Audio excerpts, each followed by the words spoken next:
Hello, this lesson we are going to do experimental still life drawing of a light bulb. The materials you will need is paper, pencil, rubber, pen and a light bulb. You will need watercolor if you're going to do the extension task.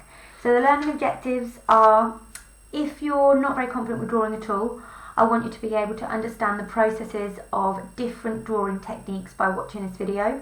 If you're quite confident, I want you to experiment with both cross-hatching and continuous line drawing. For a challenge learning objective, if you are confident, I want you to be able to create three-dimensional form, so making your object look 3D, and light and dark tone by using cross-hatching and continuous line and watercolour rather than using the tonal technique. So the best way to set up your drawing is obviously to get your light bulb, but to put it on white paper, and it's much easier to be able to see the detail. So create a background for yourself by putting your light bulb onto white paper. So I'm going to start with cross-hatching. Cross-hatching is about being really simple. The idea of this video is that we're doing quite quick, snappy, experimental drawings. So I'm going to do the base of the light bulb here. So that's quite curved. And you can use a rubber if you go wrong.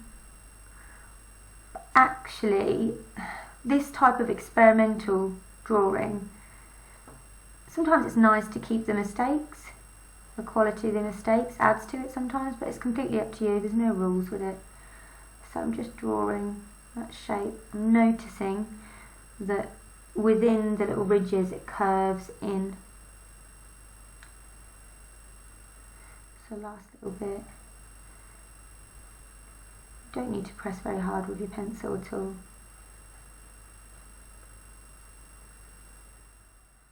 Two little bulges out of the side, and I'm going to do the main circle. I'm going to use my whole arm because it's much easier to get a curved line. That would have been nice if I was trying to avoid the light bulb there. So yeah, I think I'll just rub that area out and move the light bulb out of the way. And I'm going to get more of a circle. But here's not so circular. I think the outline's important to get as accurate as you can, but if you go wrong with the cross-hatching, I think you'll understand why it doesn't matter if it's not perfect. So to start with, I'm going to try to just get the main detail through the centre. So I'm going to do it really lightly because this shape in the middle is really pale. Even when I'm drawing a straight line, you use my arm rather than your wrist. Like this, for example.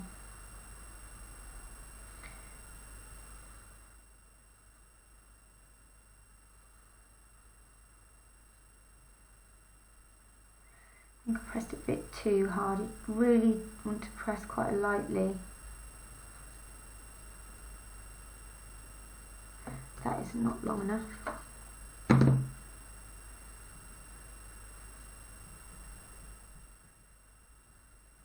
So really simple, basic shape of a light bulb. I'm going to start to get the cross-hatching. So starting to create lines where I can see, from my perspective, where the light bulb is darkest. So it's darkest at the top. I'm just going to cross over the lines I've done. So it's created a little effective tone there. Then I'm just going to do the base where it's the darkest. So rather than shading something like this where it's smooth and it gradually blends, you're doing lines instead in replacement of that. So I can see it's quite a dark area there, darker down here, dark line here. Actually, most of that's quite dark on top. Really dark line to divide those sections. And there's a really light reflection coming down here, and it's lighter towards the end there. So I need to try and keep that reflection in. So it's exactly the same if you're doing tonal drawing, continuous line drawing, cross-hatching drawing. You try to leave the white areas white. I think we have a natural instinct to want to shade in everything. I think the most powerful thing you can do in a drawing is leave it white. Just leave the paper to come through. So that's created the effect of reflection down there. So just it's about being confident, to have the confidence to say, I'm just going to leave that as it is, rather than trying to shade it in. I'm drawing in lines and doing it all in the same direction. It's lighter there, so I'm not going to press as hard. Okay, so I'm happy with that. Now I'm going to do the lines which are going to show the shape of the light bulb. So the light bulb's round, so I'm going to draw with curved lines. So I'm going to start on the edge. It's darker all the way around the edge of the light bulb, so I'm just going to show that by putting more lines there. And my trick to do this would be to curve your wrist. So if I just move that forward a bit, I'll be able to see my wrist a bit more. So curve, lift, curve, curve, lift, curve. That way I've got a consistent curve. It's not curving in that way here and a different way here. It's consistent. So curve. I've always got my hand or my wrist on a little pivot. So it's creating consistent curves. It's showing that the light bulb is round. Don't get too many smaller ones here because the area is smaller.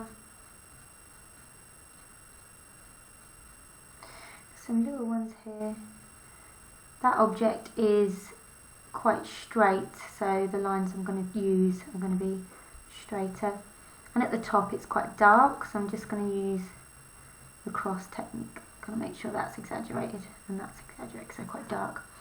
Right, now I'm going to use a pen, an inky pen, just to exaggerate the dark. So this inky pen, and then I'm going to be done. It's just a simple, quick crosshatch drawing. So I'm going to exaggerate the darkest areas, which are down here and down here, down the middle. Again, drawing in lines, not shading. The really dark bit at the bottom. And there's some dark edges here. Really powerful to leave the white areas white. And make the edge stand out, starting to have that 3D effect. So now I'm just going to do the same thing as I did before, going in the same direction.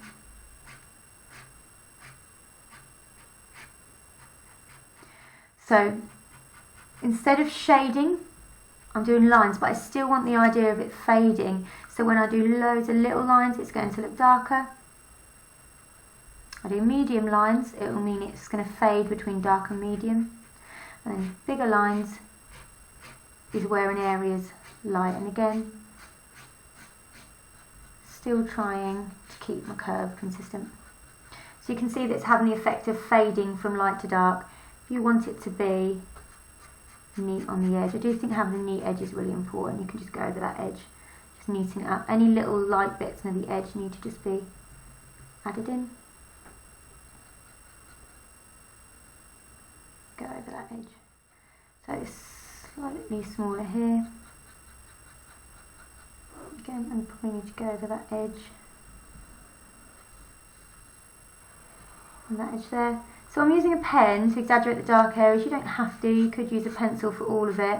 But I just like that sketchy, almost messy effect of having two different materials overlapping. You need to go over just to exaggerate that dark. Sometimes with cross-hatching you'll notice where there's little white areas, like here for example, where it's just ruining that dark edge. So just add some more in. So I'm getting the effect. Do some bold ones over the top. So this one you can make it look quite graphic, doing some really bold lines. It's up to you how far you go with it really. I think down here, just want that to stand out a little bit more on this side.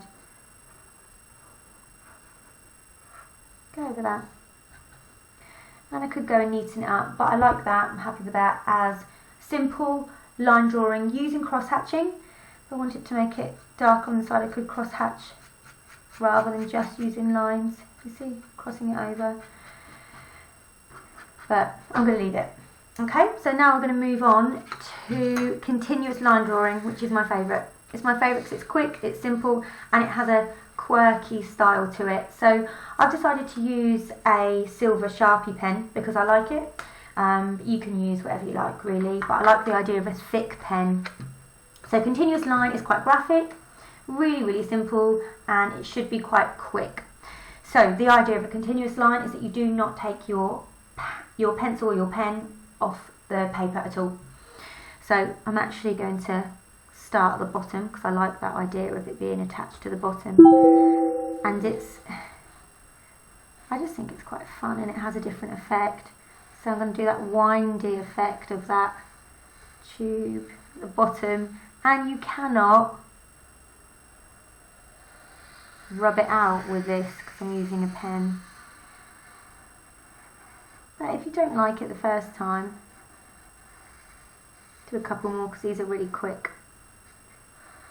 So not taking, gone a bit too far out there, that's a funny shape. Not taking my pen at all off the paper. I'm going to go back down. Oh, and you did that little bit on top. I think it's nice in this. So where we used cross hatching, I'm just going to give the effect of tone just by having somewhere similar with lines. I'm just making them swirly. So that's it. I like that. It's just as a continuous line drawing, really simple, of a light bulb.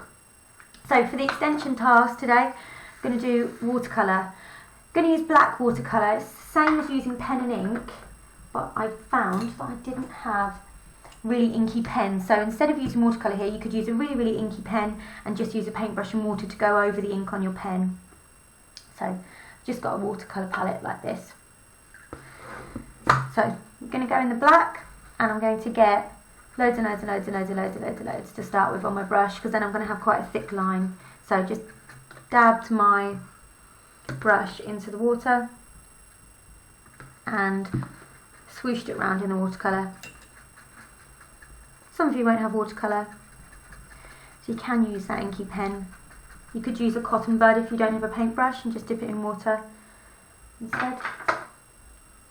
Because again, this is not going to be, it's not about doing a realistic style drawing or painting. It's that messy, experimental. So I'm using literally the tiniest little hair right on the end of the brush to get most of this, because then it's really pale and nice. I'm going to use the tip of my brush here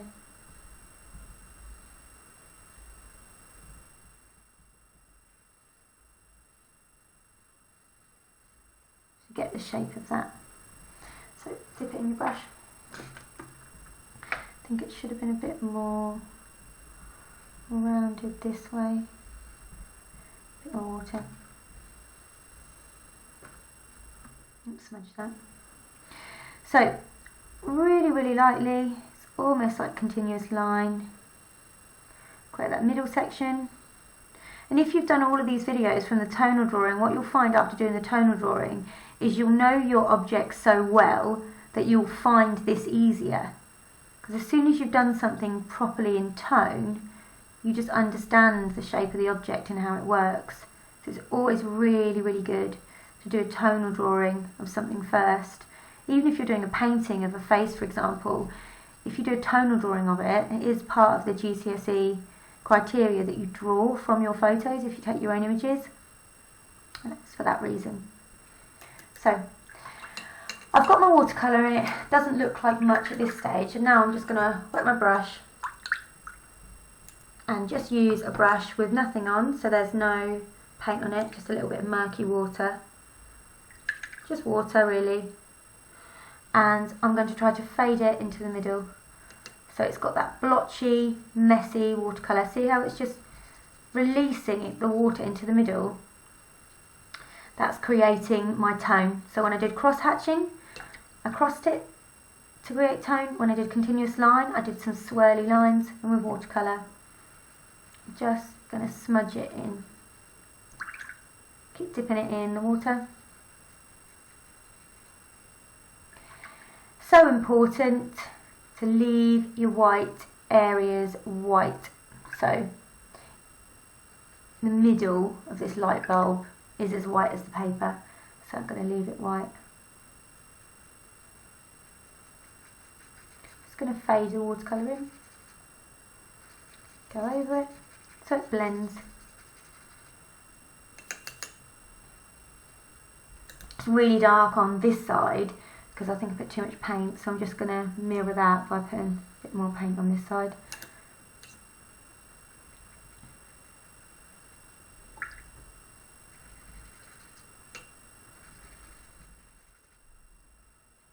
Almost like the cross-hatching effect. I'm just going to build up some paint.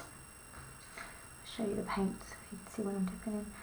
And leaving the white areas white again. So I'm going to outline the main structure and try to create that little white reflective shape going down here and here. And then wash my brush, clean my brush so it's a little bit on it.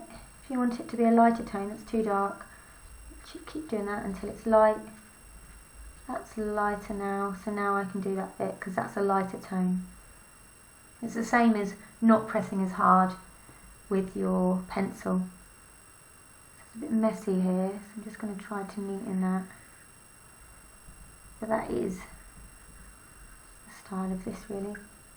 So using nothing, so just a bit of water, I'm just going to squiggle around in that middle bit to cut the test tubey effect. And then that little bit at the bottom is a little bit lighter. So if I want a pale tone, I'll just quickly dip it in. If I want it really dark, I'll swoosh it around for a while and then it's going to be really, really dark. But if I wash it and just dip it in a little bit, it's going to be lighter, certainly if you just squidge it around a little bit on your page. So I could just neaten up a little bit the edges. Maybe I want it to be slightly darker here. But it's inky style. But I didn't have an inky pen. I think this is about using what you can out of what we've got. So that would be my watercolour light bulb. I'll take a picture of all of them together and have a go yourself, and please send them to my email. Well done, thank you.